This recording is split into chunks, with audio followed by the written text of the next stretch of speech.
Welcome to the Homegroup podcast, where we discuss everything addiction, recovery, mental health. I am Flip. And I am Luke. Our generation of men, you're not allowed to have feelings. We're going to talk about things that are uncomfortable, things that are scary, because when you talk about it, you take away its power. The only thing that's going to keep me clean is me not wanting to be who I was then. We was in the trenches, now look how we out here ballin'. Ladies and gentlemen, welcome to another episode of the Homegroup podcast. I am Flip. Clean date, April Fools, 2016. I got nothing, dude.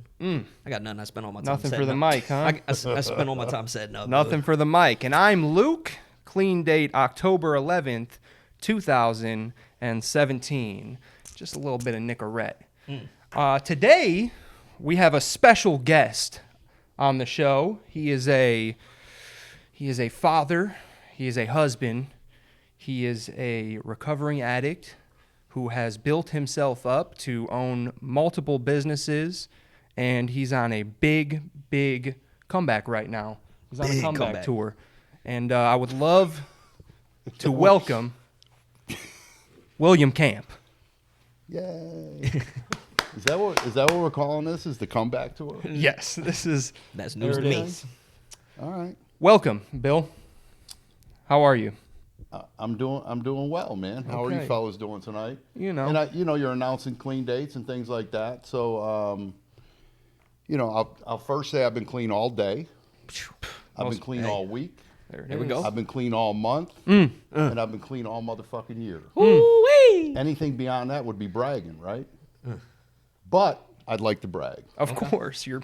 My clean date is May 10th of 2023. Hey, All right. I picked up 9 months this week, and Let's go. I'm actually very proud of it. that's Let's a big go. deal. That's a big deal. 9 months is a big deal, man. Nice. I would like to. We got some questions for you. I want to get into it. Just a little backstory from my perspective. I first met Bill. We got clean around the same time originally, and it was so cool coming up in the program with like-minded individuals. I want to say our clean date originally was a month or two apart, and it was you and me and Tom Bloomstein, and I mean there was Andrew Fleming, a couple of us knuckleheads running around, and some of my earliest memories of having fun in recovery were with this guy. You know what I mean? Going to the beach on Sundays, playing volleyball all day, and then hitting the nighttime meeting at what was that, St. Thomas? St. Thomas. Yeah. And that was kind of my first taste into, okay, this is something that's actually doable. Yeah. You know what I mean? Unfortunately, for me, I wasn't willing at that point in time to put in the work. You know what I mean? I strung together a couple years clean, but just wasn't willing to do whatever it took to stay clean. And so I know both of you guys had similar journeys as far as being actually ready. My first question, Bill, is, listen, you've been around the program how long? 12 years. 12 years. And, had some ups and downs, some tremendous things happen, some really, really shitty things happen. So, like, this time around, what are you doing different, and what do you think kind of led to you going back out this last time?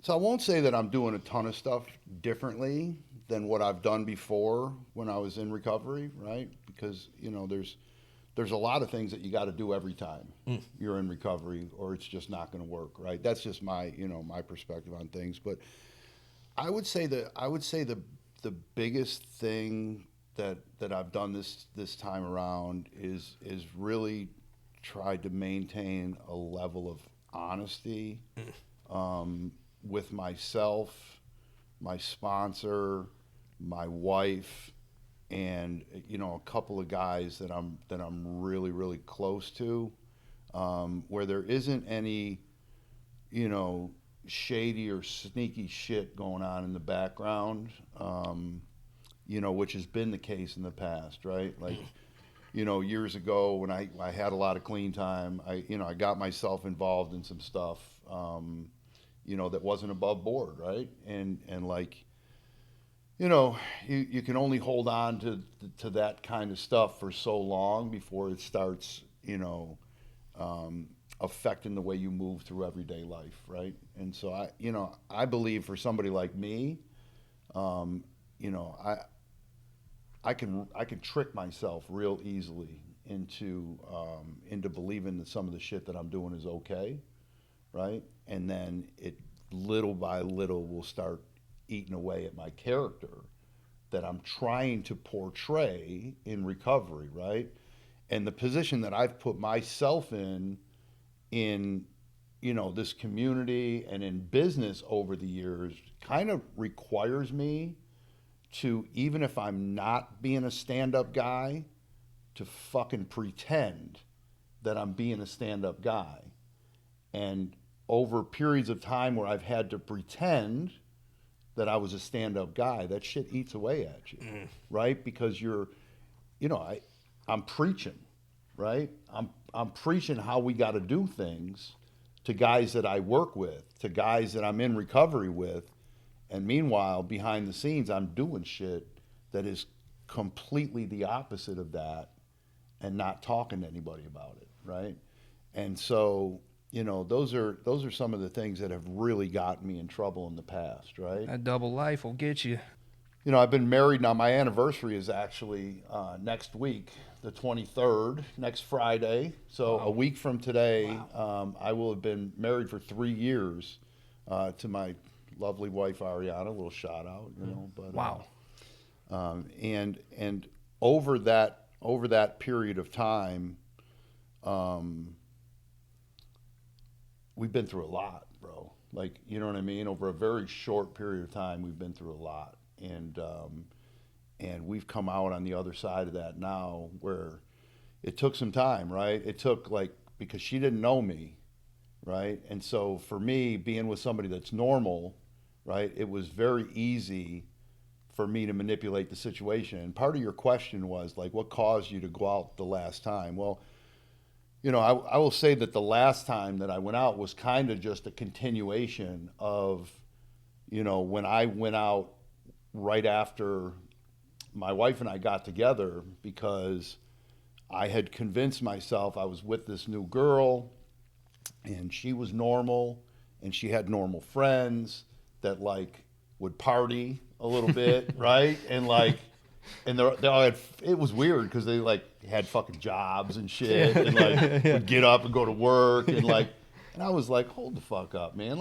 I'm successful as fuck, right? I'm with this beautiful young girl, I'm normal. I'm fucking normal, Yeah, bro. I'm more normal than these guys. Come here, man. Let me don't worry about it. Beer's not I can have a beer.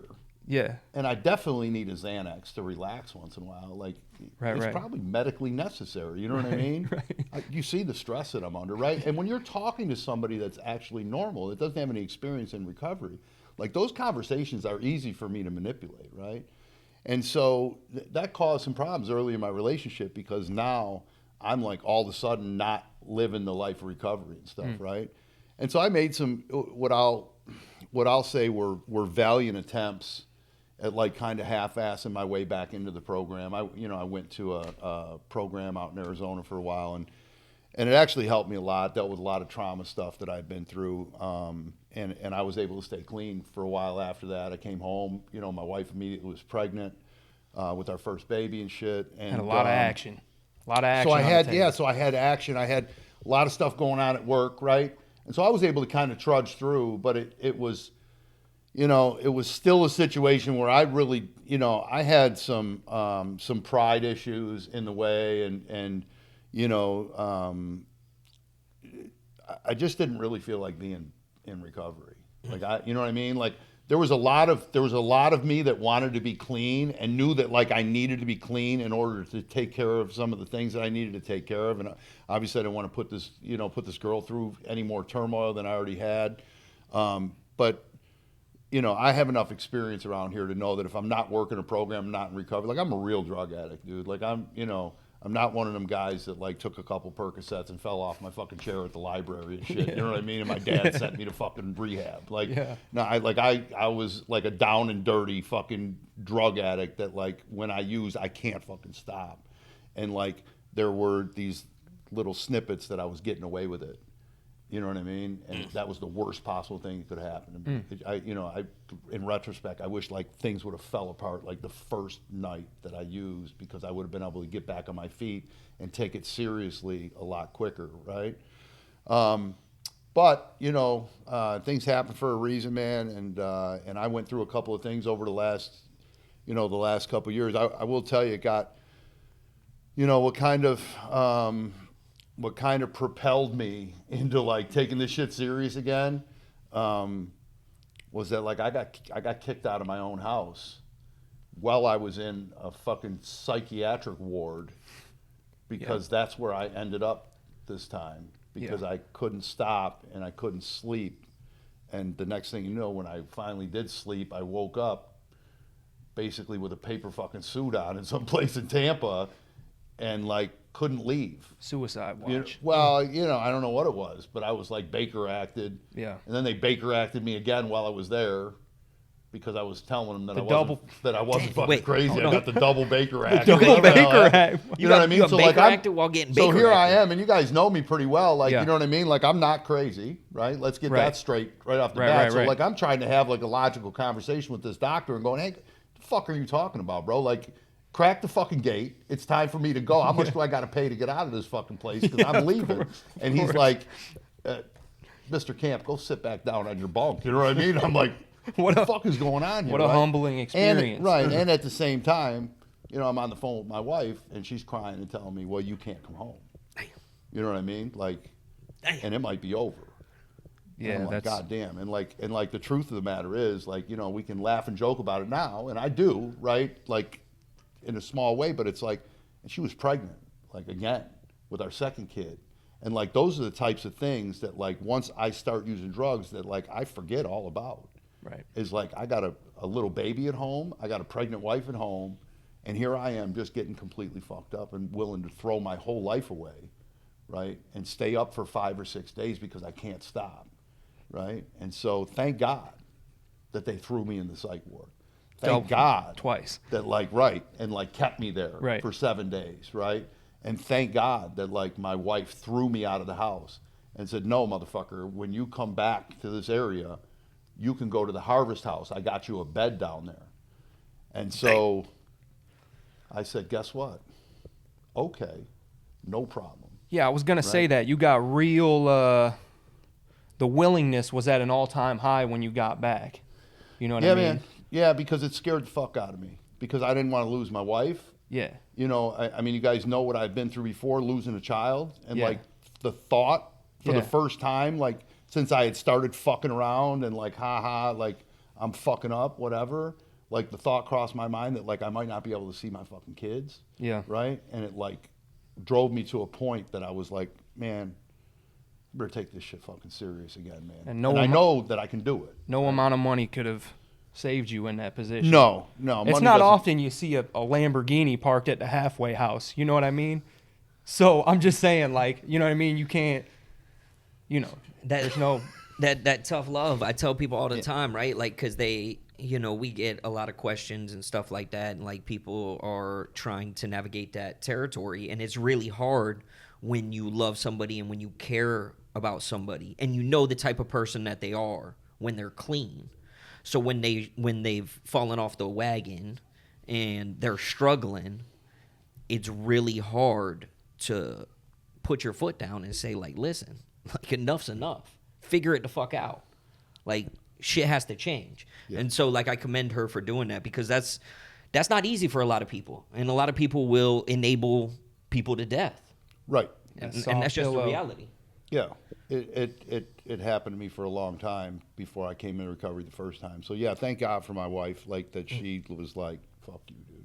Yeah. You know what I mean? Like, it's good to have that. Coming here. And then, and so I stayed at the Harvest House for 30 days. And then, my wife asked me to come back home because of another tragic situation that had happened outside of my house. And we were actually bringing in a couple of children because something had happened with their parents. And so she asked me to come back, and, we tried to help out in that situation for a little while and stuff. And I will tell you that it's taken time, right? Because there's trust issues, and there's Rightfully so. so. There's always that trepidation at this point. And I deserve it, right? That like, hey, obviously we know it doesn't take much for you to fuck this up. So like I've tried to stay very, very vigilant with my recovery and what I'm doing, and being open and honest with her for the first time in our relationship about like what it takes and what I really need to do. Because before, right, like I was so concerned about like the relationship and like her being normal that like this shit is all fucking weird. You know what I mean? And it's like I was trying to minimize what I really needed to do to like stay. Yeah, no, those meetings. Yeah, I don't really. Them are bullshit. Them are for when you first come. Them are for beginners. Yeah, you know we'll what I just mean? throw on some like, Netflix step and work. we'll I already did. hang. I did that shit a long time before I Yeah. met you. Don't worry about all that. I'm kind good of stuff. now. Right, and so now it's like she sees me kind of digging in, and I'm actually, as we're going along in the process, like I'm actually getting more involved in recovery. I will say that I'm slacking on my step work though. You're definitely at a point in your life that I've never seen you at for as long as I've known you. And I mean that in the best way. You are, and that's why I say you're on a comeback right now, is you're really, you're spitting facts, right? Heavy hitting facts. And I like to see that willingness and that open-mindedness, and it's a whole new bill. So my question is, can I have tomorrow off of work? No. Okay. Next question. So your first time around in recovery, right? What did that look like? I know you came from up north, right? And you did like a little bit of time. That's part of your story a little bit? So Little bit. when you got out, did you jump right into recovery? No. No. Absolutely not. Okay. No. That was the furthest thing from my mind. I had put together one hell of a plan while I was in prison. Okay. And it had nothing to do with recovery. You know what I mean? So as far as like, my past, I grew up in Buffalo and shit, and just outside of Buffalo, Lockport, New York. And so I ended up going to prison. I had a daughter, and went to prison about 3 weeks after she was born, and spent a total of 108 months, 9 years in prison. I got out one time in the middle of there for approximately 3 months while I was on appeal with my Fed case after I'd done my state time, but then I violated my state time and got picked up by the state and then moved to the Feds, and it was just a mess. My life was, a complete mess. So what I'll tell you is I ended up down here after I actually beat a case in New York that I'd caught after I got out of prison for another sale, and I finally decided to like move because that was my problem, was that they knew me up there. Yeah. It wasn't me. It wasn't you, it was right. them. Right. It was always them. Right. Like my whole life, it was always them. Of course. Whoever they were, you know what I mean? Of Like course. if they would have just left me the fuck alone, you know I'd what be I mean? fine. Like I'd have been fine. And that goes all the way back to my parents, the fucking teacher, the fucking probation officer, the fucking principal, the fucking cops, the fucking warden. Like it didn't matter what situation I was in, it was always them. It was never me. And that was the biggest problem, was I was never willing to take any accountability for anything that happened to me. It was always somebody else's fault. But so I moved down here, and no, I happened to move down here in 2003. And if anybody remembers what was happening down here in 2003, there was a pain management clinic on every single corner Pill in mill. this entire fucking state. Yeah.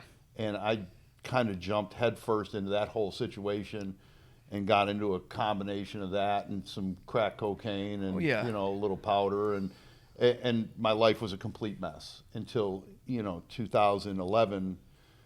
In July of 2011, my daughter, who lived with her mom up in New York, passed away. She was 18 years old, and she went out with her boyfriend and took some pills and went to sleep, and her lungs filled up with water, whatever she threw up in her mouth, whatever happened, and she passed away in her sleep, right? So that kind of sent me into a suicidal tailspin for about 10 months, maybe a little bit longer than that, because the first time I ever got clean voluntarily since I was a kid was on August 24th of 2012. That was my original clean date. And it had gotten to the point, right? Because my dad had always enabled me my entire life, right? You know, my mom died when I was like 19 years old and shit. And so like, you know, my dad, through my whole prison bid and everything else, blamed the judges. He was on my side. You know, it's my guy, man. You know what I mean? And then I got out. It was the local cops and the drug task force. Like, they had this, and he was like, He was right with you. It was everybody else. And I had a really funny way of explaining shit to him to make him understand that it wasn't my fault. Like, it was everybody else's fault. You know what I mean? And by the way, can I borrow $50? You know what I mean? Like, so I finally, in 2012, with my dad, had also like moved down to Sarasota and kind of semi-retired and shit. And he finally cut me off, right? And like was like, listen, like, get the fuck off my property, bro. And like, and that was like the bitter end. I got real suicidal. My daughter fucking died like a year earlier. My dad's not talking to me anymore, dude. And I was just ready to kill myself, man. And he came over my house one day, and it happened to be a day that I was ready to do it. I was dope sick. I had no money. I had no moves left in me. I'd probably been up for like 2 or 3 days, and he basically dragged me by my fucking hair out of my house and said, "I'm taking you to the fucking hospital." And he took me down there, and like I was in the hospital like for a day, and then they took me to First Step, and that's where I found NA, right? And so, you know, from that point, my life changed forever, because it was the first time, regardless of what's happened since then, like that experience that I gained those first 5 years that I got clean in NA, like completely changed my life forever, because now I knew. I never knew before. Like, I know people would be like, what the fuck? You're 41 fucking years old, dude. But I never knew that there was like, I can tell you that I remember in prison, these people coming in.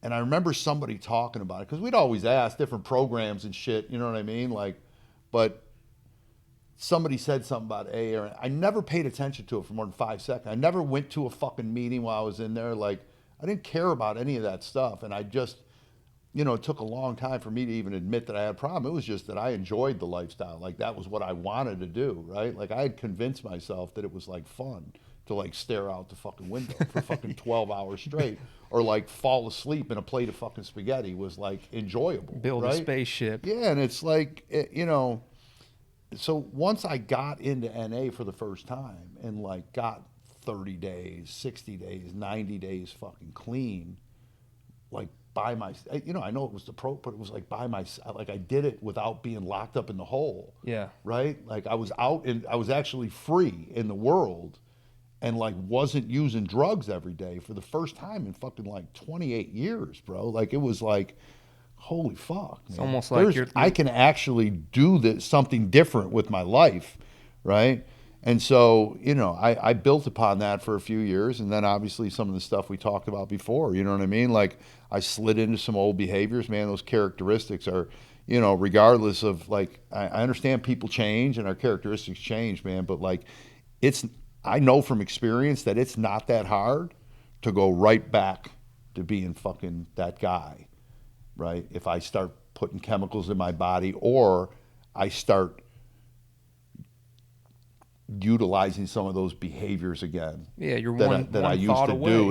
It's really not that difficult. Like that person's always there, right? Like I have not forgotten how to cut up a piece of fucking crack, or like mistreat a fucking woman, right? Or like rip somebody off, or like stuff my pants full of fucking crab legs in fucking Publix and walk out and head down to the hood. Like I can still do all of those things, and I can still get into that behavior very quickly if I'm not very vigilant about making sure that I'm around other people that aren't doing that kind of stuff, right? So I don't fall into those types of behaviors, and making sure that every day that I'm checking myself and doing some of the spiritual things that I need to do, right? And some of the physical things that I need to do.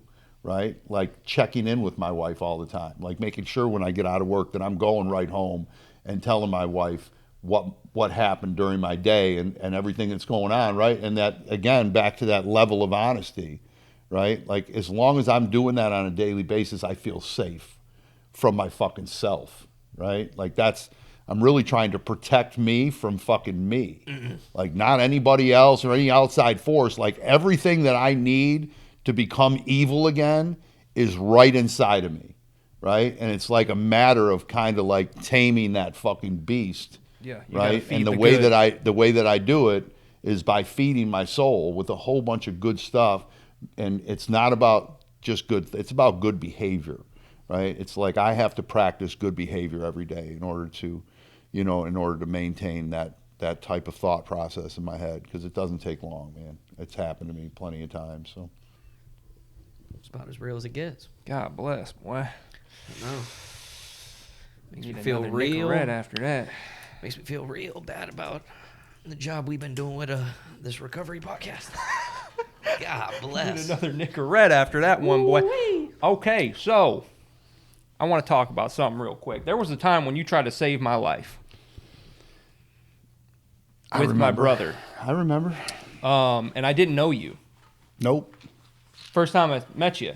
Mm-hmm. And you come walking up the driveway of a trap house I did. with a bunch of hoodlums standing around with weaponry.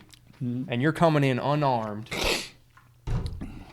Just Bill, right? And you guys are on a mission. I had these, Luke. Yeah, okay. There's nothing to these. You know what Well, I I mean, There's you would nothing to think. them. I promise you. You would think that there was something. Maybe. Because you didn't say nothing to anybody. You just walked right in. Right. Well, that's how you got to conduct yourself in those types of situations. Because even if you're not capable of doing anything, they don't know that. Right. And as soon as you open your mouth, if you aren't ready, that little crack, I know you've heard that little crack. Yeah. You hear that little crack in somebody's voice when they ask a question or make a statement. Believe me, guys that are on point, and those guys were on point. Yeah. Okay, believe me, they heard every sound in a 3-mile radius. God, dude. Right? They had antennas and for so ears. you just have to come in there in complete silence and confidence. Yeah. Like, I know exactly what the fuck I'm doing, and you better get out of my fucking way, or you're going to become part of the problem. Oh, dude, there were whispers. They were like, is this dude CIA? Is this John Wick? What is happening right now? He's not, he just walked right in. Yeah. And then I saw Sonny, and I was like, okay, well, this is bad. This is the worst day of my life right now, right? Because I was not willing at the time to get clean. And I believe I barricaded myself in my room. You did. I had a group of scholars in the garage. We'll call them, whatever. Building a rocket ship. Building a rocket ship out of a washer-dryer combo. And, that's just how I lived my life back then, right? But I do remember after I got locked up, I was on the phone with you. And you said, hey, we just started this thing, this auto glass thing. All you have to do, anything's achievable. You can have anything you want. All you have to do is just stay clean, right? And I didn't. You did and I thought about it every single day that I was out there getting high again before I went back to prison this last time and did that 38 months. I thought about it every single day. Those words that you said, all you have to do is just stay clean, because I live that today. Like, I may not work my program how I want to work my program. I may be lacking on my step work, but I just don't get high, and everything else falls, in line with, what my goals are and what I'm trying to achieve. The marathon gets a lot smoother, boy. If I'm clean, I got some Usain Bolt signed fucking Zoom Airs on, right? So, I don't know. I wanted to touch on that. That's something that I've thought about a lot over the years, that you were willing to come and try to pull me out of that trap house just on what Sonny said, was that he needed your help, right? That's my dog. Yeah. Okay. That's how we roll. Well, I wish he would roll in here and jump on the podcast. Everybody has been talking about it, but I get it, but Sheesh. So No. you got you got some businesses. I do. So we could talk about the business thing. I think my big question for you is what in recovery in these 9 months, what seems to be the hardest thing for you to do? Step work. Okay. Have you started? Yes. Okay. And what is it about the step work? Well, Flip, this is going to sound like an excuse. Fair That's enough. what it's going to sound like, right? So I believe that I have, I believe that I have undiagnosed carpal tunnel disease. Me too. Is that a thing? Yeah, I got it. Is it a disease or is it a syndrome? I got it. I got it in Okay. both knees. Here's what I can tell you is that I hate writing down anything. Anything. I see what you're doing here. Okay? Oh yeah, but you already know I got something. And here's what I'm going to tell you is that I cannot answer one question in the step work honestly with full sentences, which is what's required by my sponsor. I'm not allowed to write down any yes or no answers. Right? I have to write out a complete answer to every single question. And by the time I am done, because I think it's just because I write so little. Because if you guys both seen me at work, right? You ever see me write anything down? No. I don't write anything down, except every once in a while a couple numbers. You know what I mean? Besides that, everything that I do is verbal. And I think that I have an issue because by the time I'm done with one sentence, my entire fucking hand is cramped up, dude. Like, I'm not even kidding. Not an excuse not to get it done, right? On top of that, the other excuse that I'll use is that by the time I get home from running around all day, and then I come home and I've got 2 young children at the home and a wife that I want to spend some time with, right, before I go to sleep. And then there's, a couple nights a week that I'm going out to a meeting. I can find an excuse every day not to do it, right? And so, like, I'm 9 months clean. I'm on question 37 or 38 on the first step. The bad news is that I was on question 37 or 38 about 5 months ago, right? The good news is that my sponsor has let me know in no uncertain terms, just like his sponsor let him know. He always tells me the same story. He's like, this is exactly what Jeff told me. I won't give you a 1-year medallion unless we do your first step.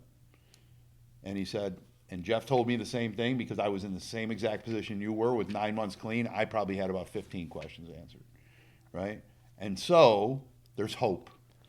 Well, Because- given your story, yeah, that is what you need, right? it is. That's the pattern that has helped you. I need tough love and I need ultimatums. Right. And I need challenges, right? Like, to Right. me, that's a challenge. It's like, fuck you, dude, because you're gonna give me a 1-year medallion. Yeah. I've already got my speech prepared. Yeah. You know what I Yeah, mean? yeah, So I'll be goddamned if I'm not going to answer a few questions. And what's the big deal about doing it? Honestly, God, it's not as if like, oh, I'm afraid of doing like, I don't give a fuck about any of that stuff, man. You guys hear me talk enough to know that, like, I'm an open book. I'll talk about anything. I swear it's about writing that shit down, dude. I hate it. It's an excuse. I need to do it. I'm going to do it. It was a long answer to a short question, but the truth of the matter is that step work is the only thing that I'm having a hard time doing, dude. I will go do service at any point in time. I love talking to other recovering addicts. I love my sponsor. I talk to him all the time. I have no problem going to fucking meetings. I have no problem praying. I don't have any problem with any of the other stuff, dude.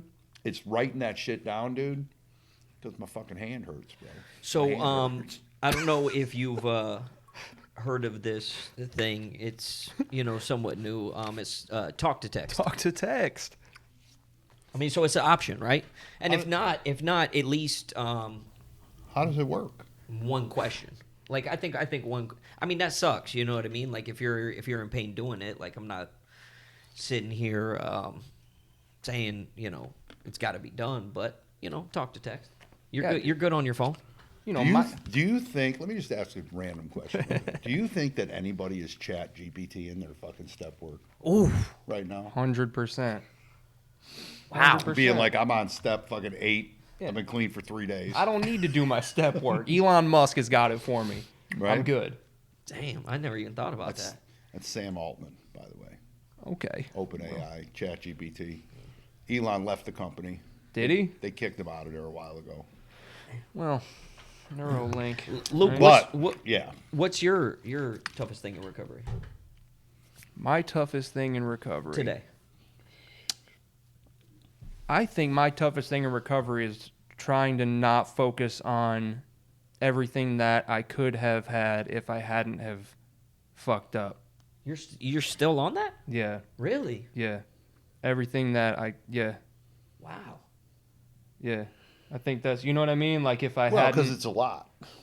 yeah, I had it all. Yeah, but I feel, and I could be wrong, aside from the house, you have more in your life than you've ever had. I know, but a part of me is like, yeah, but what could it have been, right?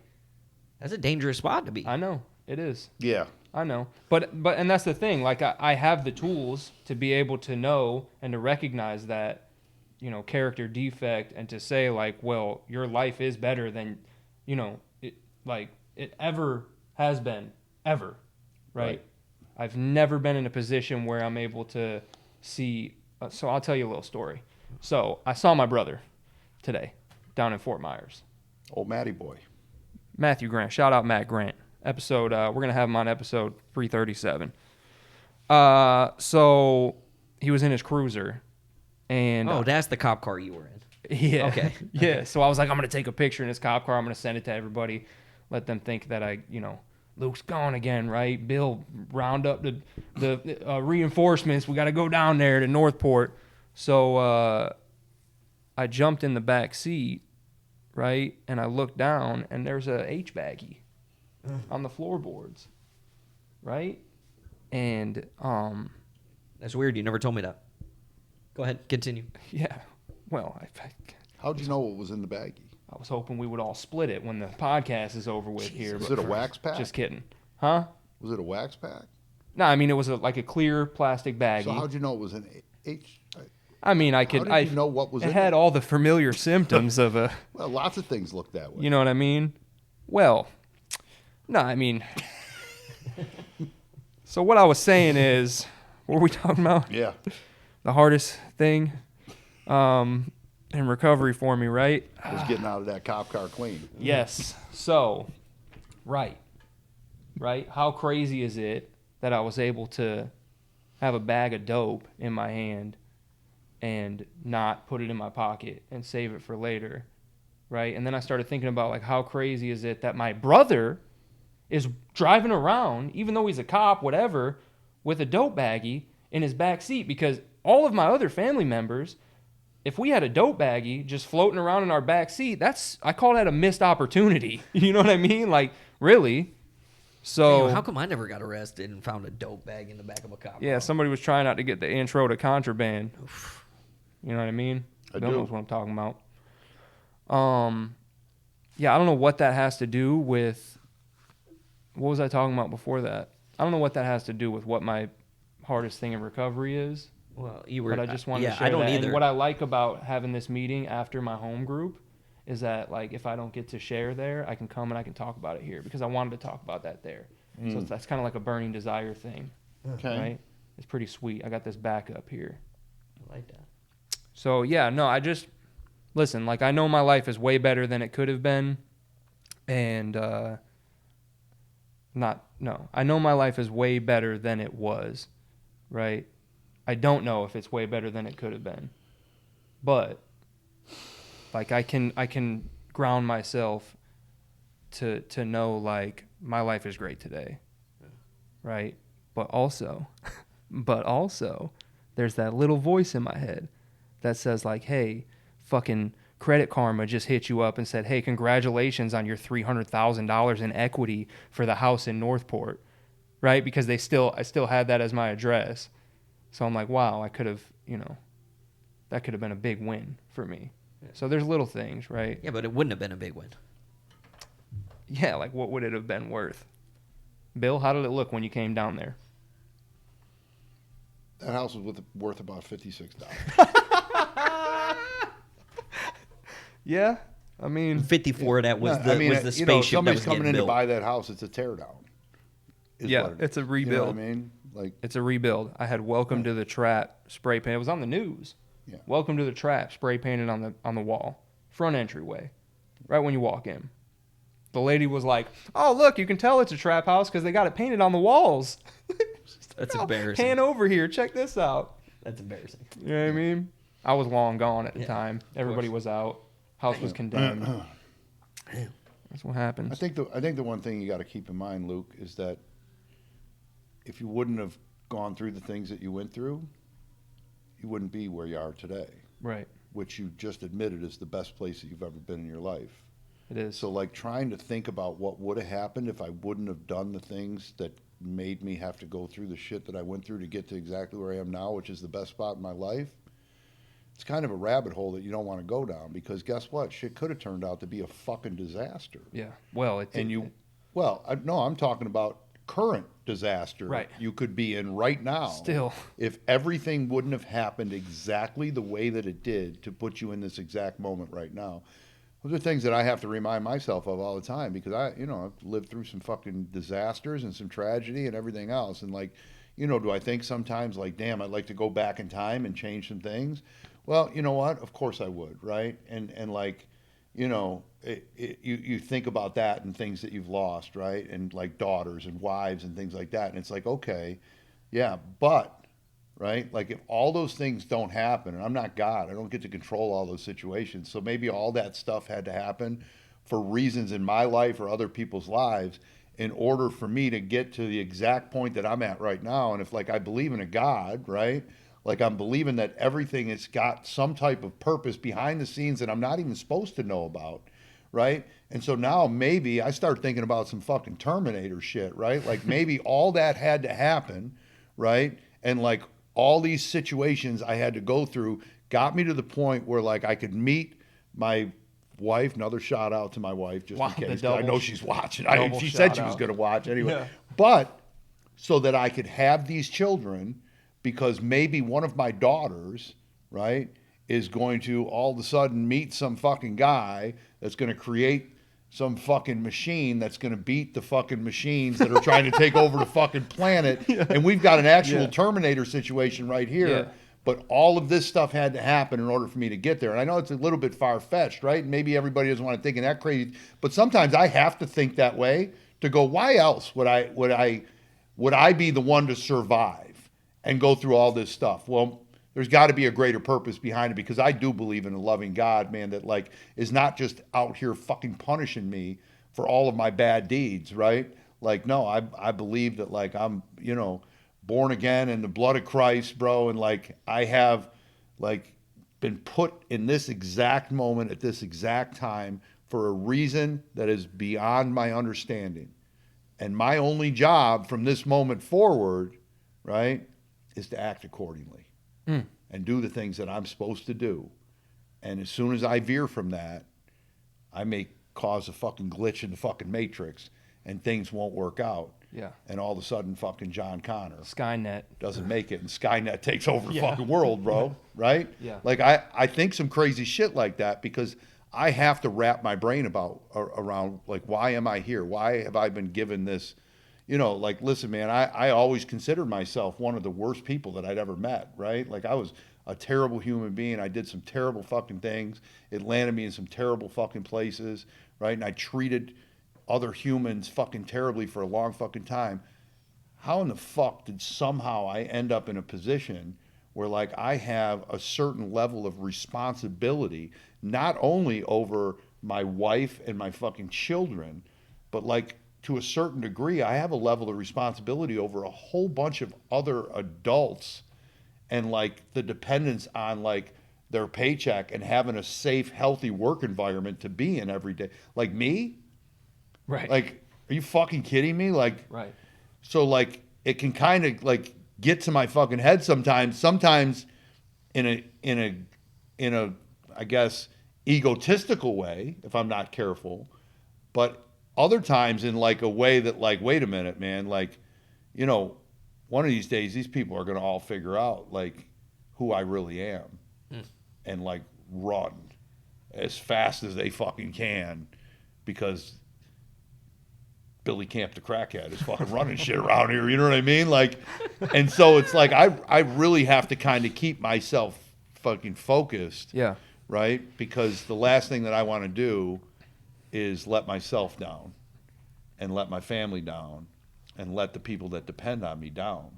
Right? And I put myself purposely, I guess, right? Like in a position, right, where like there is a really high level of accountability today in my life, dude. And like, you know, I think you guys are both in that same position to certain degrees, bro. Like there's, you know, this isn't just about you. Right. It's about, there's some people out there that are fucking dependent on you to I do got the a right thing here every day, man. crazy Puerto Rican with You know what I weaponry mean? hidden all over the fucking house, dude. Yeah, absolutely, man. Like, you know, you have families, you have other people that you work with that are dependent on you, you know.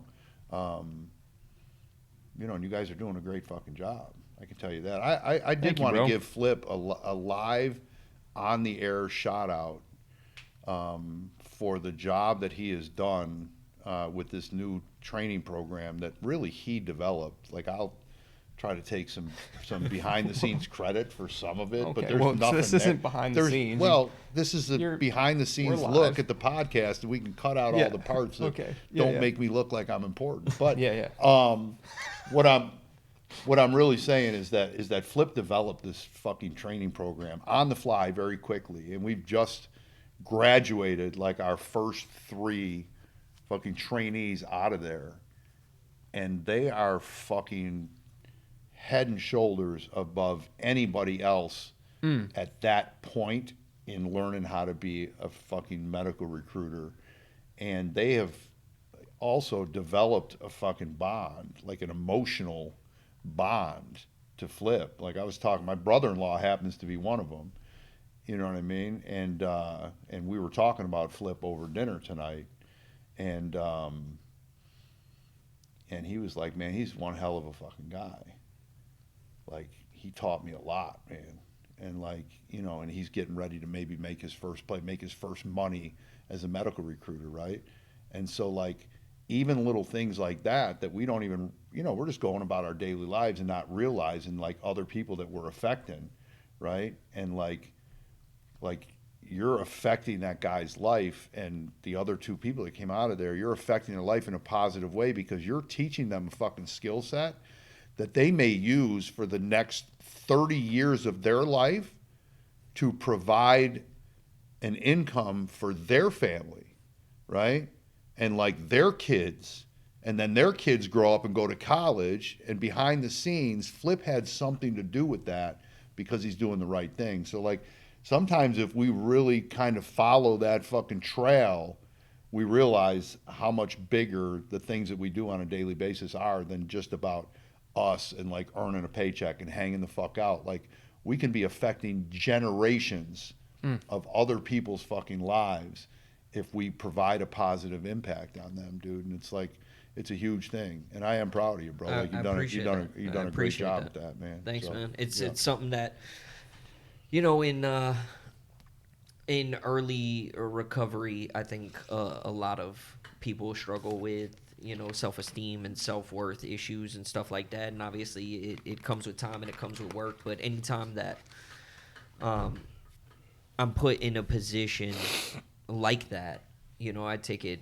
very seriously. And like, it's been super cool, the process. It's been a learning curve for sure. But you know, it's the gifts of recovery, man. You know what I mean? It's because I'm just like you. I am a low down, dirty drug addict, right? Who was the worst person that I had ever met. Bottom of the barrel. Just the worst of the worst, you know? And so that's why like I get frustrated with people sometimes that can't get their shit together, right? And I get frustrated with them because I see myself.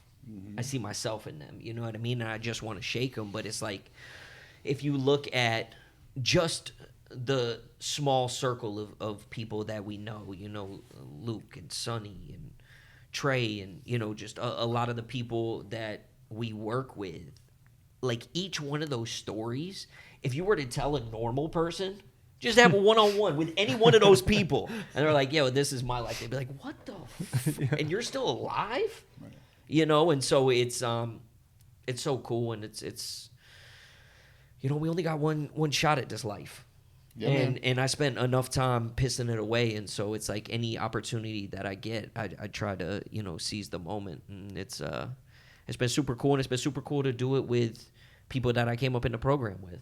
You know what I mean? People that I've seen struggle, that I've seen come out of it. You know what I mean? When we were working together at Acuity, and he was living out of his HHR in a presidential parking lot. Yeah. You know what I mean? I shaved everything on my body. I came in there with no eyebrows.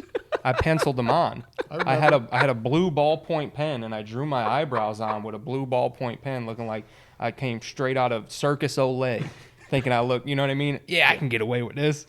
Yeah, this is fine. You know what I mean? Meanwhile, I'm over there at Evie's car wash burying invoices and crying in the corner. They said. I don't remember it. That's what they said. Well, I remember coming over to check on you, and I said, where's Luke? And they said, last time we seen him, he was digging a hole on the side of the building, and then he left. Yeah. I said, that doesn't sound like he signed up any windows today, so on to the next one, Yeah, no, it was definitely it was a sweat. He still has the picture of him sleeping on that the conference table. It's on our it's in our intro. It is in our intro.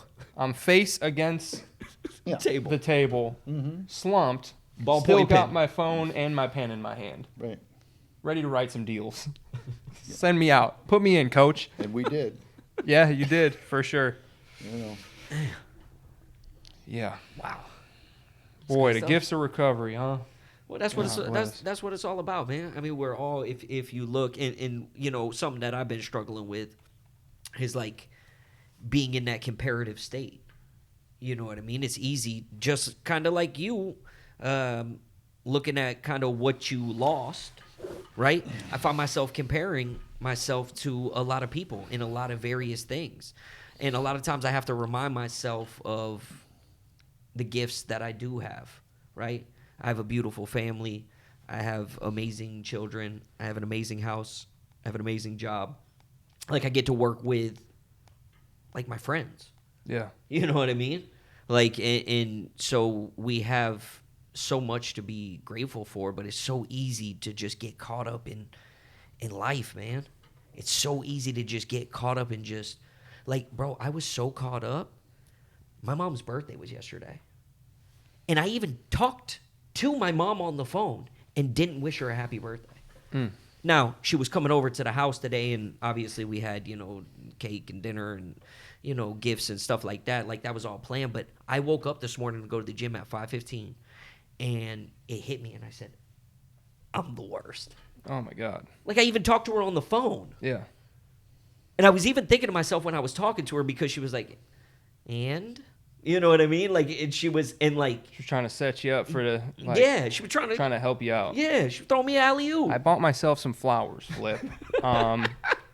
Should I put your name on them, or you know what I mean? But it's so easy to get caught up in the day-to-day life that, like, sometimes I got to step back, man. Sometimes I just got to step back and just kind of take it all in and move better. I mean, that's just the reality of it. Yeah, it gets hectic. The longer I stay clean for, the more hectic my life is, but I have the tools. The more tools I get to be able to manage it. By the end of the day, my ears are ringing. And that's for real. I'll be sitting in, my watery dungeon in the shower, like, just contemplating life. My ears are ringing. I'm thinking about, Suzanne, is she going to have an air noise on her windshield? Like, you know what I mean? Did I really put that windshield in upside down? Like, you know what I mean? I'm just... And then I have to do a hard reset every day. Hard reset. Hard reset every night, and then wake up the next morning, do it all over again. Yeah. But it's manageable now. It is. It is manageable. I couldn't imagine having to deal with all this shit when I didn't have, like, the tools necessary to be able to not go fucking insane. Oh, you wouldn't. No. You'd be like old Bill Kemp, Baker acted on the Baker Act. Double, bake, triple double. I ain't never heard of that before. Yeah. That's a doozy. Baker's dozen. God bless. Yeah, that was a tough one. Yeah. Well, listen, thank you so much for coming on the pod, man. Yeah, man. We appreciate it. For Okay. real. Dropping some wisdom. Well, I appreciate what you guys are doing. You know what I mean? Yeah, Like, I got a lot of respect for both of you. You know, you guys have stayed clean for quite some time. You're kind of, you know, I don't know that this is stepping out of your comfort zone, but it's definitely something. I've known you both for long enough to know this isn't something that you were doing before. So you're trying new things and doing different stuff, man. And, you know, I mean, honestly, I hope this thing takes off and you got fucking 50,000 I don't even know what just full disclosure, I have no idea what goes on the internet because I am not involved, man. Yeah. It is a very, very hard rule of mine that I have no social media. I don't get involved in that stuff. People send me stuff sometimes, and I will look at it, like little TikTok videos and stuff, and then it always goes to like download the app. And like I downloaded it once, and then I heard one thing on the news About about China? the Chinese government stealing my data, and I said, "Not me, motherfucker! You are not getting my fucking data." Yeah. Right? And I disconnected all of that stuff, and so I just don't do it. But I know that there's ways to make money. You know what I mean? And I certainly hope that you guys are successful with what you're doing here. Right? Appreciate that. And I appreciate that. you know, and just to kind of touch on Flip, if I may, I understand what you're saying about, and I understand what both you guys are saying about, you know, wondering what you might have had, and then also looking at what other people have, right? And like, you know, and going, why not me, right? And I will tell you this, like I'm very fucking blessed and very fortunate, right? And like, I consider myself, and I look at a lot of examples of like people. I've known hundreds and hundreds of people in recovery. I believe that I hit the lottery ticket, right? Like I feel like I'm the luckiest. Listen, man, I have a skill set, right? Like I'm not gonna like discount myself to the point and say that like I'm just some fucking idiot that just got lucky, but I got fucking lucky, right? Like, you know, my skill set comes in to having the ability to manage people and like put people in the right places and like get people to believe in what I'm doing. And I never knew I had it, right? I had a couple flashes of brilliance back when I was in prison and stuff. Like I negotiated a couple of things in there to like stop some battles that were going on, you know what I mean, between the Italians and the Latin Kings and a couple of things. Like I like I got in there. The voice of and reason. like, yeah, man, like I just spit some stuff. And you know, before I went to prison, I was pretty good on the phones and stuff. And, you know, so I knew I could talk, right? But that's basically where my skill set lies, bro, is that I know how to talk. I know how to get people to understand what it is we're trying to do and to kind of put people in the right places and work with people. And like a few things have just fallen into place that have made me very fortunate and very lucky. One thing that I can tell you about myself, and I think it's a good characteristic, is that I can't remember ever looking at someone else and feeling jealous about what they had or thinking that I deserved what somebody else had, right? Like I've always felt like I really deserved nothing, right? But I do feel now like that I've earned some things in my life, right? Because I have worked hard and I've put a lot of the right pieces in place, right? But, you know, I think it can be very detrimental, and I've watched a lot of people get harmed, even being jealous of what I had and like trying to do things against me because maybe they felt like I didn't deserve it or I didn't earn it, and it was them that deserved it or earned it. And like, I think people that get into that type of mindset, it can tear you apart, right? Like, and it can actually cause you to miss out on opportunities that you actually have with your own skill set and the things that you're capable of doing in life, right? And I just don't think it's healthy, right? And that's probably why it's one of the things they talk about in the Bible just as much as anything else, like, jealous people and coveting and all these different things that are like, they almost call them like evil in the Bible. In real life, they're fucking unhealthy and they're detrimental, right, to what you would be capable of doing on your own, right? And it doesn't matter what I have. It only matters what you're doing with what you have, right? And are you living up to the potential that you have, right? And I think by you guys doing something like this, because you're both fucking funny, you're both fucking smart, right? Couple good-looking young fellas, bro, live broadcasts and shit like this, like, it's a great idea. Like, does it go anywhere? Who knows? But you're trying. You're not sitting on your couch talking about doing it. And that's the difference between me and a lot of other people. Like, and it's probably because I'm a gambler, right? Like, I took a lot of fucking shots, bro, and I put all my money into a couple of things, and then I put all my faith into a couple other people. And they're people that most other people would be like, how you just talked about, like, people with these horrible fucking backgrounds, right? And I said, I'll take a fucking shot on you, man. Like, I think that we can do something. And, like, next thing you know, there's 15 or 20 of us where if you asked any one of us individually, if you're a normal fucking person, like, would you hire me? Fuck no. But I got all of them. Yeah, I'll take every fucking right. one of them. Most of the people and, you're and in put them in business my with. fucking office. And guess what? If fucking 3 out of 10 of them work out, I know from my own personal experience that we're the best worker you could ever fucking want, because the right guy is going to feel fucking really grateful for the opportunity, and they're going to fucking go after it like some fucking normal kid that just graduated from fucking community college is never going to understand, because he's never been through the kind of things that we've been through, right? And so, I guess when you really look at it, right, like, guys like us, like, we probably should all be dead, For sure. right? 100%. And if not dead, we should all be in prison, right? 1,000. And so, like, if we can just understand the fact that, like, we're on a free roll here, so why not take a fucking shot and go after some of the dreams that we may have had, or we may even come up with in our head now, and say, fuck it, like, as long as I'm doing some other things, which you guys are, to have a stable lifestyle and to have stability for our families, like, what are we actually doing with our free time to try to get ourselves to maybe a place that we want to be, or that we look at other people and go, man, I'd like to be as successful as this guy, or I'd like to have as much as this guy. Well, it takes hard work, it takes getting lucky, and it takes being available for those opportunities, right? Like, all those opportunities came for me when I was clean.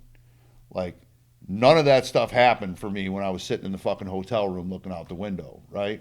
Like, everything that was put together for me to get to the place that I had happened because I was clean, and because I was so entrenched in NA that I was able to build relationships with all these people that are now still with me. Guys like Sonny and Trey and Andy Vance. Like, all those relationships started back in over a decade ago, right? Like, my solid core group of guys that are in that office with me every day, like, those are 10-year relationships. Not many people have those kinds of relationships in life. I was able to have those kinds of relationships in recovery, and then transform that into business, which has proven to be difficult at times to mix those two things. You know what I mean? But it's been an absolute blessing. I wouldn't change any of it for the world, bro. Like, NA not only saved my life, but it introduced me to some of the best people that I could ever want to fucking work with, right? And, like, I've had the opportunity to work with these guys for a long fucking time now, and it's working out beautifully. You know what I mean? Like, we're doing really fucking good. Yeah. And it's because, like, I think we have a certain understanding of what is expected and what we're going after here, right? Because we all kind of, feel like, holy shit, man, like, we got a second fucking chance, man. Like, let's not fucking blow it. Let's go after this fucking thing with everything that we fucking have, right? And not make excuses. Not use addiction as a fucking excuse. We also don't use recovery as a fucking excuse either. And I don't know if that makes any sense to you guys, but I do see people that do that, right? That, like, use both sides of it as a reason why they can't do some other shit that they are fully capable of doing. They've just got to manage their time better, right? And they've got to get they've got to get it out of their head that they're not capable of doing it, right? And that takes like stepping out there and actually doing something and taking a fucking chance. And I see you guys doing that, and I commend it. Is what I really. That was a long answer for me. Thank just you, saying, bro. I'm So- proud of you, motherfuckers, and what you're doing, man. Thank You're you, doing bro. a great Appreciate job. that, man. So bottom line, I have to work tomorrow. Is what you're saying. 100%. I got. As a matter of fact, I'm now that I've been here this late, I expect Flip in the office tomorrow. Okay. All right. Some fucking driving out calls will make us even for this long fucking soliloquy I'm giving you on the air. You know what I mean? It is with the double my baker Lord, act. man. And I'll tell you what, like I'm always willing to do, I'll meet both of you at the office tomorrow. Yeah. Because I'm coming. Yeah. I can guarantee you that. Okay. Sonny, Trey, anybody listening, I'll be there. Perfect First thing attendance. in the fucking morning. Perfect attendance. Yes, sir. One thing for sure, I always show up. I might not know what I'm doing, but I'll be there Yeah. to learn. That's the story of my life. Well, listen, we appreciate you guys for tuning in. Thank you again, Bill. Really appreciate you sharing a bit of your story with us and a lot of that wisdom. I mean, that was Yeah. dead serious. Yeah. That was Yeah, dead man. serious. That was real. Appreciate that. Real deal. Absolutely. We didn't even Appreciate get that for into any fucking politics or fucking. Yeah. What was the other thing I wasn't allowed to talk about tonight? Vaccines. Religion, politics, or how I wanted to beat up a pediatrician this morning for trying to give my daughter a vaccine that is unnecessary. Here we Okay, go. why? I'm going to close with this. God. Why on God's green earth? No, let me tell you something. And look into this a little bit. Why on God's green earth would you give a 3-month-old baby a hepatitis B vaccine? Does anybody know how you can contract hepatitis B? I'm so sorry. Through sexual contact or IV drug use. Poop. Okay? No, that's hey. Hey. Yeah. Hepatitis B, sexual contact Wieners. or Right. IV drug use. Right. Okay? The Moderna hepatitis B vaccine was developed for drug users and prostitutes, but then they realized after investing $1 billion in it that they couldn't sell it to these people because nobody was buying because they were busy buying dope, right? And so at the same time, they went to the government and the government said, you know what, we'll mandate it for kids. Look it up. It's fucking bullshit. And that's that. You guys haven't. Flip, you gotta slide her. Bill, slide off of your chair. Slide off Yep, my slide fucking off. chair? You gotta These do are it. expensive fucking Slide chairs. off.